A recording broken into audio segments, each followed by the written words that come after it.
Hi dear student, इसके पिछले video में हमने देखा अवर्गीकृत आंकड़ों का समांतर माध्य और हम इस वीडियो में देखेंगे वर्गीकृत आंकड़ों का समांतर माध्य कैसे ज्ञात करते हैं। जिसमें आपको देखिए दिया है क्वेश्चन, पहला क्वेश्चन, किसी फैक्ट्री के 50 श्रमिकों की दैनिक मजदूरी आपको दिया है। इस बुक में देखिए दिया है, राजीव प्रकाशन की बुक है।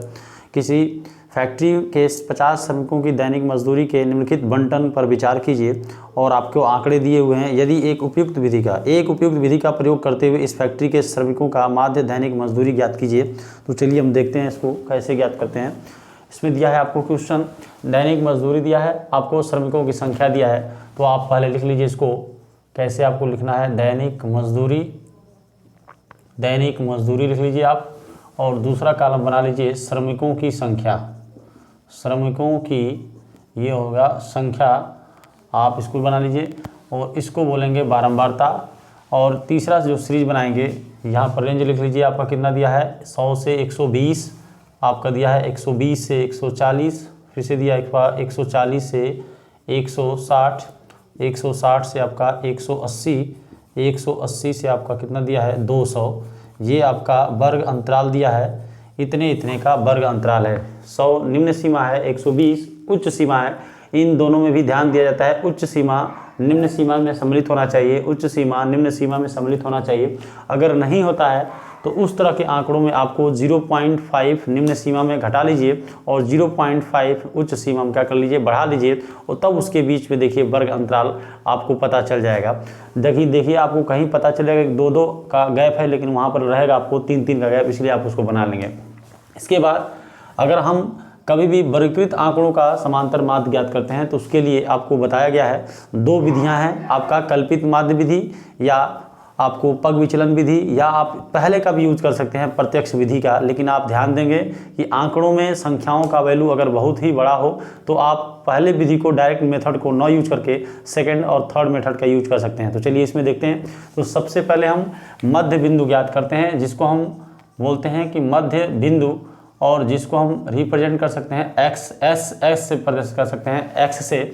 और इसी को कहीं कहीं किताबों में वर्ग चिन्ह भी दिया है, तो इसको हम वर्ग चिन्ह भी कहते हैं। कैसे निकालेंगे, निम्न सीमा और उच्च सीमा को जोड़कर और उसका हम आधा कर देंगे। 100 और 120 आपका हो जाता है 220, और 220 का आपका आधा हो जाएगा कितना, 110।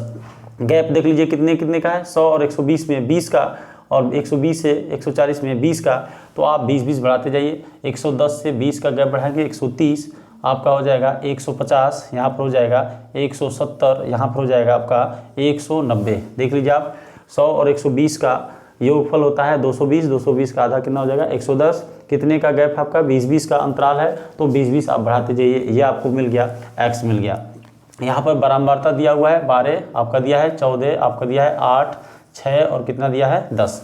अब आप यहाँ पर डायरेक्ट मेथड का भी यूज कर सकते हैं, लेकिन थोड़ा सा आपको मैं पहला विधि पहले बता दूं, उसके बाद इनमें दूसरी विधि को हम बताएंगे इसमें।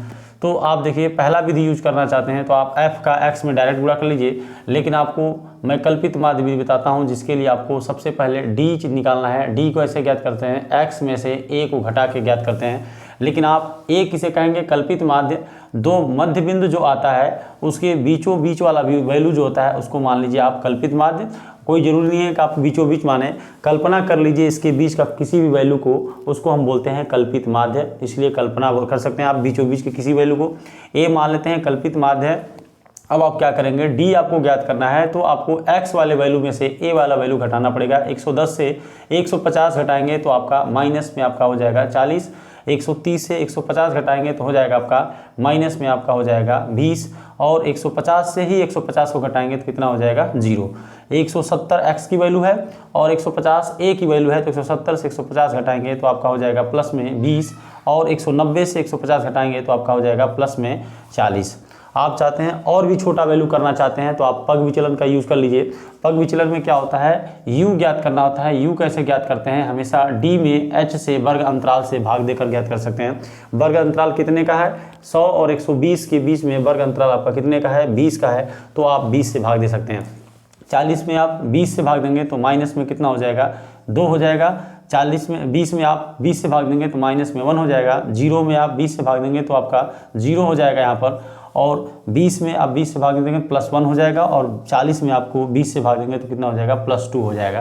क्या करना आपको, एक सारणी ऐसा बनाना है कि आपको f गुणे u करने के लिए और FU का गुणा कर लें तो आपको सिग्मा FU यहाँ पर हम ऐड कर लेंगे, सिग्मा F इंटू यू का योगफल ज्ञात कर लेंगे। कैसे गुणा करें, F का मल्टीप्लाई आप करेंगे U में, ये आपको ध्यान देना है। F कितना है 12, और 12 का 2 में गुणा करेंगे कितना हो जाएगा, 12 दूना आपका कितना हो जाएगा 24।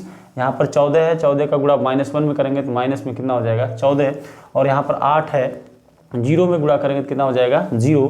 6 का गुणा 1 में करेंगे तो कितना हो जाएगा +6, और 10 का गुणा 2 में करेंगे 10 दूना कितना हो जाएगा +20।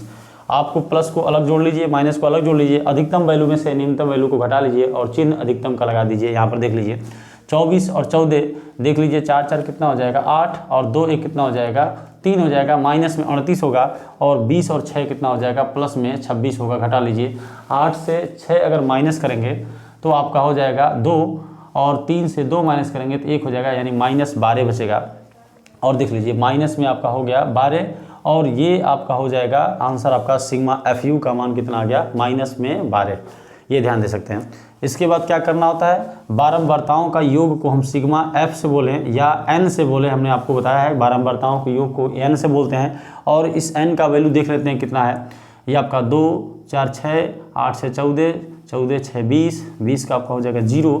यहाँ से देखिए 1 2 3, 3 2 कितना हो जाएगा 5, यानी बारंबारताओं का योग कितना आ गया 50। एक बार और आप सही से गिन कर देख लेंगे सही है कि नहीं। यहाँ से 10 6 16, 16 4 20 4 24, 28 2 30, 10 40, 10 कितना हो जाएगा 50, ये हो जाएगा। समांतर माध्य ज्ञात करने की ये पग विचलन विधि है, तो आपका हो जाएगा समांतर माध्य बराबर में हो जाएगा आपका x बार बराबर हो जाएगा आपका कल्पित माध्य प्लस में आपका वर्ग अंतराल h इंटू कितना हो जाएगा सिग्मा FU बाई कितना हो जाएगा n। इसमें सबका वैल्यू रख दीजिए, आपका यहाँ से हो जाएगा समांतर माध्य बराबर हो जाएगा कितना, आपका a का वैल्यू कितना है, कल्पित माध्य यहाँ पर 150 है, प्लस में h का कितने का वर्ग अंतराल था, इसमें 100 से 120, 120 140, 20 20 का था, तो यहाँ पर h का वैल्यू 20 हो जाएगा, गुणे सिग्मा FU कितना आया है माइनस में 12, और बटे में n कितना आपका है 50। 0 से 0 कैंसिल आउट आपका हो जाएगा। यहाँ से अगर वैल्यू देखें तो x बार का 150 और माइनस, और यहाँ पर प्लस है, माइनस प्लस कितना हो जाएगा -12 दूना कितना हो जाएगा आपका 24, और बटे में कितना हो जाएगा 5। अब देख लीजिए यहाँ पर 24 में 5 से भाग दे दीजिए, आसानी से निकल जाएगा वैल्यू। 24 में 5 से भाग देंगे तो 5 को कितना हो जाएगा 20, 4 बचा, पॉइंट बढ़ाइए 0 बढ़ाइए, 5 बटे कितना हो जाएगा आपका 40, ये देखिए कितना आ गया। तो समांतर माध्य बराबर हो जाएगा 150 माइनस में आपका कितना हो जाएगा 4.8, 4 दशमलव कितना हो जाएगा 8। तो यहाँ से हम कह सकते हैं कि समांतर माध्य बराबर कह सकते हैं, यहाँ से आप ऊपर देख सकते हैं, यहाँ से आप देख लीजिए कहीं भी ऊपर में